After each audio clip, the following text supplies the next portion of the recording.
राधे राधे महाराज जी। महाराज जी, वृद्धावस्था से डर सा लगता है, क्योंकि अभी अरे वृद्धावस्था के बाद एक अवस्था और आती, मृत्यु। वो सब कुछ छुटा देती। वृद्धावस्था में तो कुछ तो बचा रहता है, लेकिन मृत्यु अवस्था आती है, वो तो कब आ जाए पता नहीं। वृद्धावस्था के पहले आ जाए कि बाद आवे कोई पता नहीं है। डरो, अगर मृत्यु से डरोगे तो डर कर भगवान की शरण में चले जाओगे। जो सभीत आवा सरनाई, रखे हो ताई प्राण की नाही। भगवान कहते हैं भयभीत होकर मेरी शरण में आ जाओगे तो मैं तुम्हें प्राणों से भी अधिक प्यार करूंगा। तो भगवान की शरण में हो जाओ, पक्का शरीर की दुर्गति होनी है। ये जन्म ही दुर्गति के लिए शरीर की, तुम सदगति को प्राप्त हो जाओ। अगर भजन ना हो तो बहुत कष्टप्रद शरीर होता। प्रेम में अपने प्यारे के द्वारा किया हुआ विधान सर्वमंगल में होता है। जोई जोई प्यारो करे सोई मोहि भावे। मेरे प्यारे जैसा करते वैसा भाव। जब तक प्रभु से नहीं जुड़ोगे तो भय ही भय है। कैंसर हो जाए, कहो जवानी में कैंसर हो जाए, कहो क्या रोग हो जाए। क्या देखो, हम बचपन से बाबा जी हमारे दोनों किडनी फेल, क्या रोग हो जाए, कौन सी परेशानी आ जाए, हाथ टूट जाए, पैर टूट जाए, दिमाग खराब हो जाए, कब क्या हो जाए। इसलिए हम भगवान की शरण में रहें, कोई पाप कर्म न करें, नाम जप करें तो हृदय में आनंद रहेगा। ऐसी स्थिति में भी हमारे हृदय में उत्साह है, हमारे हृदय में आनंद है, हमारे हृदय में एक शीतलता है, एक गंभीरता है, एक शांति है। ये हम इसलिए बता रहे हैं आपको कि हम भगवान की शरण में केवल इस बात से हम बच रहे नहीं, जैसे पूरे मकान में आग लगा दी गई हो और एक शीतल कमरे में कोई बैठा हो, आंच भी ना पहुंच रही हो, ऐसे में भगवान रख रहे हैं कि पूरे शरीर में भीषण कष्ट और हम आनंद में रह रहे हैं। भगवान की शरणागति का ये फल है। अगर भगवान की शरण में हो जाओ, नाम जप करो, तो यही आपको भी, आप पर भी कृपा हो जाए।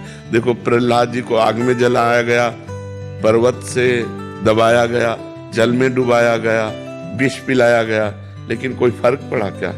क्यों?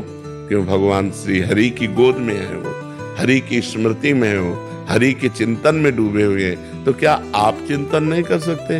विचार करो, क्या आप राम राम हरि हरि कृष्ण कृष्ण नहीं जप सकते?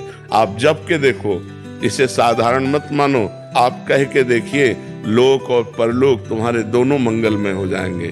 भाव लगे ना लगे, श्रद्धा बने ना बने, मन लगे ना लगे, केवल जबरदस्ती जपिए। जैसे एक गरीब आदमी ओवर टाइम भी मेहनत करता है पैसे के लिए, ऐसे अधिक से अधिक समय नाम जप कीजिए। देखिए, ये लोक और परलोक सब मंगल हो जाएगा, सब जगह आनंद हो जाएगा। रश्मि जी दिल्ली से। अलका जी। महाराज जी, आप दोनों का एक जैसा था कि महाराज जी, जब सामने परिस्थिति आती है, जब कोई कटु वचन बोलता है, तब नाम क्यों नहीं सुनाई देता? बहुत कोशिश करने पे भी मुख से प्रतिक्रिया हो जाती है। अभ्यास की कमी है। यदि अभ्यास करें, पागल आदमी यदि रोड में कटु वचन कहता हो, गाली देता हो, तो आपको बुरा नहीं लगेगा, क्योंकि आपको पता है आदमी पागल है। क्यों?